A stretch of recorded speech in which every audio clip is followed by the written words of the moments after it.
Every football conversation eventually lands on Klopp. His charisma, his gegenpressing, his Liverpool machine that won 99 points in a season. But here's what nobody tells you. Klopp didn't invent the pressing game. Rangnick didn't invent it. Sacchi didn't invent it.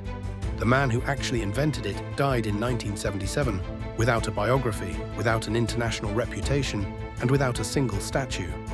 His name was Viktor Maslov, and almost nobody has heard of him. To understand why that's so remarkable, you have to go back to the world Maslov was working in. Post-war football, the 1950s and 60s. The dominant formations were the WM and the 4-2-4, rigid, positional, almost architectural in their logic. Every player had a zone, every player stayed in it. The centre-forward led attacks, defenders defended. The idea that an entire team might chase the ball together in coordinated waves the instant they lost possession, that was considered absurd. Football simply didn't work that way, until one man decided it did. In 1964, Viktor Maslov takes over Dynamo Kyiv in the Soviet top league. He's already in his 50s. He's been experimenting with collective pressing at Torpedo Moscow for years. But it's here, in Kyiv, where he truly systematizes it. He drops the lone centre-forward, a heresy in itself. He reshapes his team into something resembling a 4-4-2, nearly a decade before that formation becomes commonplace anywhere else. And then he gives his midfielders an instruction that would have sounded like madness to any coach in the world at that moment. Track back, all of you, every time. And when we lose the ball, we don't retreat, we attack it, together, in zones, immediately. This is the birth of coordinated pressing, and it's happening in Kyiv in 1965, not Liverpool in 2015. The results speak with brutal clarity. Dynamo Kyiv win the Soviet top league in 1966, then 1967, then 1968. 3 consecutive titles, the first time any club had ever achieved that feat in the competition's history. Opposition players described being swarmed in areas of the pitch they had never felt pressure before. The system is so sophisticated, so far ahead of the era, that it doesn't even have a name yet. It is simply what Maslov does, but here is where history makes its cruelest decision. While Maslov's system is tearing apart the Soviet top league, the Iron Curtain is doing its work. His tactical pamphlets and coaching manuals exist, in Russian, in Ukrainian. They are not translated. Western European coaches are not watching Soviet League football. They are not reading Soviet coaching journals. And even if they had been, Cold War geopolitics made it almost impossible for Western coaches to publicly credit Soviet innovation. Maslov's revolution is happening in a locked room. The key is ideology, and nobody on the Western side has a copy.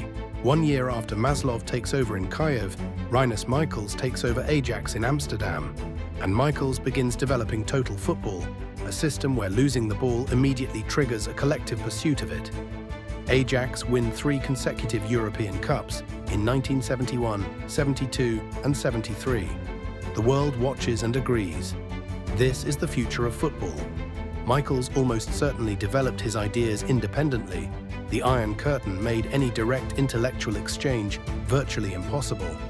But consider the extraordinary coincidence. 2 coaches on opposite sides of the most fortified border in human history, arriving at almost exactly the same revolutionary idea within a single year of each other. One becomes a legend, the other becomes a footnote. Maslov steps back from Dynamo Kyiv in 1970. 4 years later, Lobanovskyi takes over the same club. And what Lobanovskyi does with Maslov's foundations is almost science fiction. Working with sports scientist Anatoly Zelentsov, he builds a match analysis system that breaks every game into 3,000 individual episodes. 3,000. In the 1970s, his system quantifies pressing intensity, pass completion under pressure, energy expenditure across 90 minutes, at a time when most English clubs didn't even have full-time physiotherapists. Lobanovskyi is running a space race program inside a football club. He's doing in the 1970s what European clubs wouldn't attempt until the Pro-Zone era, 30 years later. And all of it is built on the foundations Maslov laid. By the 1980s, the ideas are drifting westward, but the attribution gets scrambled in transit.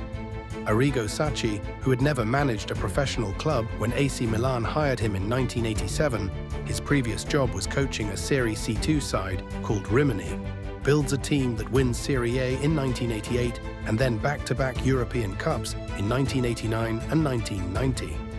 His system, high press, high defensive line, coordinated zones. It looks, when you study the footage carefully, strikingly similar to what Maslov was doing in Kyiv 20 years earlier. But when Sacchi talks about his influences, he credits Dutch total football, he credits Michels. He never mentions Maslov. Never mentions Lobanovskyi. The Soviet lineage is being written out, not by malice, but by the simple limits of what Sacchi could ever have known.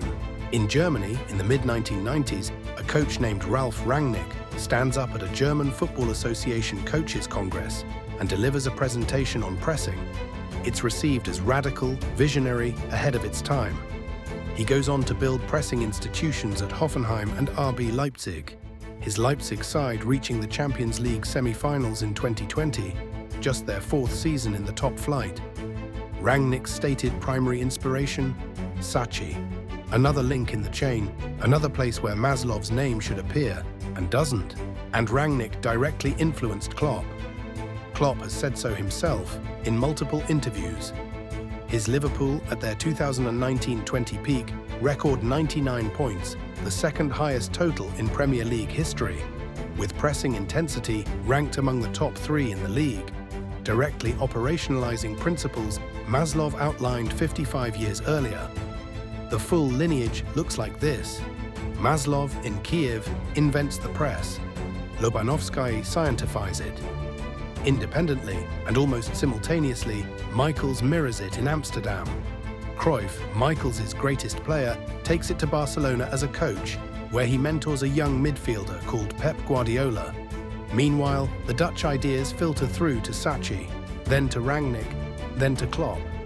2 bloodlines, one in the east, one in the west, both ruling the modern game, and both rooted ultimately in a locked room in Kyiv in 1965. Viktor Maslov died in 1977. No biography, no translated coaching manual, no monument. The man who most likely invented coordinated pressing football, the idea that defines elite football in the 21st century, exists today as a footnote in a book most football fans have never read. Jonathan Wilson's Inverting the Pyramid, published in 2008, is essentially the only major English language work that gives Maslov the credit he is owed. So the next time you watch a pressing team swarm an opponent, the next time a pundit calls it Klopp's system or Rangnick's invention, you know the real answer now. The greatest tactical revolution in football history happened quietly, behind a wall, in a city nobody was watching, and the man who started it never got to see how far it went.